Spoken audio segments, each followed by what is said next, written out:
Bonsoir Caroline Forest. Bonsoir. Essayiste, vous aviez écrit sur Marine Le Pen une biographie très commentée. J'imagine que ce nouveau dérapage du père ne vous surprend pas tout à fait. Non, non, malheureusement, c'est un vieux classique. Simplement, effectivement, ce qui change un tout petit peu, c'est que c'est de moins en moins le moment pour Marine Le Pen que son père se laisse aller à ses vieux démons. Hmm. D'abord, juste un petit mot sur la vidéo, parce que le journal de bord du Front National, c'est une vidéo classique, hein. Jean-Marie Le Pen fait quasiment plusieurs fois par mois ce genre d'exercice, regardé de façon assez confidentielle, mais où il se lâche très régulièrement. Simplement, là, il est allé encore un peu plus loin que d'habitude, notamment quand Marie Derbé de Tain, celle qui a l'habitude de l'interviewer, lui lance le nom de Patrick Bruel. Là, il a une espèce d'automatisme d'un inconscient qui se C'est là qu'il libère, réagit. et c'est là-dessus, sur ce nom-là, qu'il Hmm. réagit et qui dit eh bien, on fera une prochaine fournée. Ce qui est quand même, au-delà de l'inconscient antisémite connu et sur lequel il n'y a même plus à débattre de Jean-Marie Le Pen, une menace de mort directe. Enfin, je veux dire, c'est un appel à la violence extrêmement, extrêmement lourd et qui tombe extrêmement mal pour Marine Le Pen. Ce qui est quand même un petit peu nouveau, j'ai l'impression, c'est cette espèce de ping-pong où le père répond à la fille qui a parlé de faute politique. C'était également le cas de Florian Philippot ce matin. Et il répond derrière, l'échange et la querelle est vraiment publique là. Disons qu'avant, ces ping-pong avaient lieu, mais effectivement un peu plus en coulisses. Il faut se souvenir qu'en 2005, et Marine Le Pen à l'époque n'était pas encore présidente du Front National, Jean-Marie Le Pen avait déclaré dans Rivarol, qui est quand même l'un des journaux les plus antisémites de France, que l'occupation allemande n'avait pas été si inhumaine, que même les juifs français avaient presque profité de Vichy. Et elle avait déjà estimé que c'était ce genre de propos qui nuisait à l'image du Front National. Sauf que ça s'était effectivement plus réglé en coulisses. Mais il y a quand même une nuance dans la déclaration de Marine Le Pen qu'il faut noter, c'est qu'elle ne parle pas de faute morale. Elle ne désapprouve pas les propos sur le fond. Elle ne dit pas que ces propos sont inacceptables et extrêmement choquants.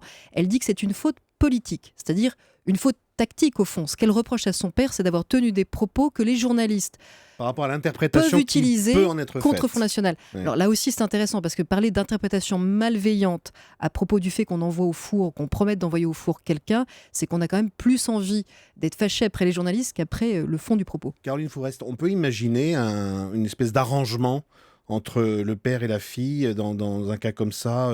À toi le rôle du méchant, à moi le rôle de redresseur de tort. Oui, mais c'est un arrangement naturel entre deux depuis très longue date. N'oublions jamais que l'unique modèle politique de Marine Le Pen, c'est son père, c'est Jean-Marie Le Pen. L'ADN de ce parti, les fondamentaux de ce parti, c'est lui qui les a posés. Et le seul exemple qu'elle est et qu'elle veut rendre fier, c'est son père. Après, Marine Le Pen a retenu la leçon du détail, c'est-à-dire qu'elle se souvient que l'ascension politique de son père s'est arrêtée sur cette polémique autour du point de détail qui était à ses yeux la question de l'extermination des Juifs, et 87. elle ne veut pas refaire les mêmes erreurs, et elle en veut certainement sincèrement à son père de dire tout haut ce qu'il faut garder pour la coulisse quand elle essaie de bâtir une image de respectabilité et en plus de faire un groupe au Parlement européen. Est-ce que c'est la limite de cette fameuse entreprise de dédiabolisation dont on parle depuis tant d'années? C'est-à-dire que quand même, elle a essayé, elle a éliminé les durs, les crânes rasés, les dirigeants non présentables du parti, mais là, sur le fond, on a l'impression qu'elle se heurte quand même à la trace permanente et idéologique du père. Mais d'abord, il y a quand même un effet d'optique, c'est que oui, Marine Le Pen a exclu quelques militants qui ont fait des dérapages beaucoup trop grossiers, beaucoup trop visibles, lorsque les médias s'en emparent, et si ce sont des gens qui ne sont pas de son clan à l'intérieur du Front National, comme les lieutenants de Bruno Gollnisch. Mais quand il s'agit de membres du Front National qui ont des positions très proches de celles de son père, sur une ligne extrêmement antisémite et même parfois nostalgique du nazisme, il est arrivé, j'invite tous ceux qui nous écoutent à lire un petit livre qui s'appelle Revenu du Front, qui a été écrit par deux anciens militants du Front National, qui ont vraiment cru au discours de Marine Le Pen, à la dédiabolisation, qui se sont engagés en pensant que le Front avait changé, et qui, de l'intérieur de leur fédération, ont vu quoi? Ont vu que des jeunes loups promus par Marine Le Pen et par ses proches pouvaient être parfois plus radicaux que des cadres proches de Jean-Marie Le Pen, mais qu'au fond, la limite n'était pas là-dessus, c'était pas sur le fond du discours, c'était plutôt sur la stratégie de communication. Mmh. Même si clairement aujourd'hui, il y a une bataille au sein du Front National entre ceux qui, on va le dire clairement, pensent qu'il est plus important de dénoncer les musulmans et peut-être et de se taire sur les juifs, et ceux qui pensent que le combat prioritaire, c'est de ranimer la vieille obsession pour le complot juif, en sachant une dernière chose, c'est que qu'est-ce qui pose problème à Marine Le Pen dans cette histoire d'antisémitisme remis sur le devant de la scène par son père? C'est que dans son combat à elle, ce qu'elle espère, c'est de gagner des voix par rapport à ceux qui craignent, à juste titre par ailleurs, la menace djihadiste, la menace islamiste, dont certains bras armés ont quand même assassiné des juifs en pleine rue récemment.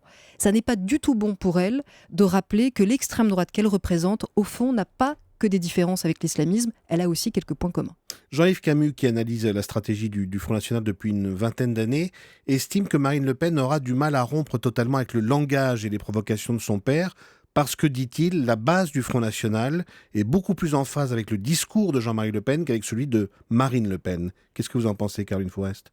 Mais bien sûr que la base, même les cadres, à part le petit groupe restreint autour d'elle, qui d'ailleurs fait le tour de tous les plateaux de télévision et de radio, mais qui n'est pas forcément à l'image du reste du parti. Je veux dire, Marine Le Pen s'entoure de quelques jeunes énarques qui veulent faire carrière et qui sont prêts pour ça à vraiment avoir un discours le plus lisse possible, à ne parler que d'économie. Alors qu'en réalité, le fond du parti et le fond du Front National, ce qui attire des militants profondément, c'est de pouvoir se défouler sur les Arabes, sur les musulmans, sur les Juifs, sur les Noirs, sur les homosexuels. Ça veut dire qu'un dérapage Jean-Marie Le Pen n'est pas forcément mauvais de ce point de vue-là. Alors, du point de vue mais que ça n'est de pas... l'attente de la base. D'autant que ça n'est pas un dérapage, c'est le fond profond de sa pensée, simplement qui sort naturellement au lieu d'être tenu par une forme de communication politique. Donc Marine Le Pen a besoin évidemment de cette base et puis par ailleurs elle s'inscrit, elle n'a jamais rejeté l'héritage politique de son père, elle a toujours dit qu'elle s'inscrivait dans son sillon, simplement elle a besoin de gagner une élection présidentielle avant de pouvoir dire le fond de la pensée de ce parti. Le leader néerlandais d'extrême droite dit ce soir que ses propos sont dégoûtants. Vous pensez vraiment que ça va handicaper Marine Le Pen dans sa recherche d'alliés et de partenaires pour constituer un groupe d'extrême droite au Parlement de Strasbourg ? Disons qu'elle est effectivement juste au moment où elle doit trouver un allié de plus pour former ce groupe, pas tellement d'ailleurs pour faire des propositions au Parlement européen parce que ça n'intéresse aucun des membres de cette alliance potentielle, mais plutôt pour avoir des moyens financiers grâce à ce groupe. Et donc effectivement, ça peut faire fuir les plus présentables du groupe, les plus présentables étant effectivement les Néerlandais qui sont très anti-musulmans mais aussi très libéraux économiquement, ce que ce n'est pas forcément l'électorat populaire de Marine Le Pen. Donc il lui reste aujourd'hui comme alliés potentiels quand même des gens comme Obdoré en Grèce ou comme les démocrates suédois qui sont des gens sincèrement au-delà de l'infréquentable. Mais Marine Le Pen cherche avant tout encore une fois à former un groupe pour avoir des moyens financiers, donc peut-être qu'elle ira jusque-là.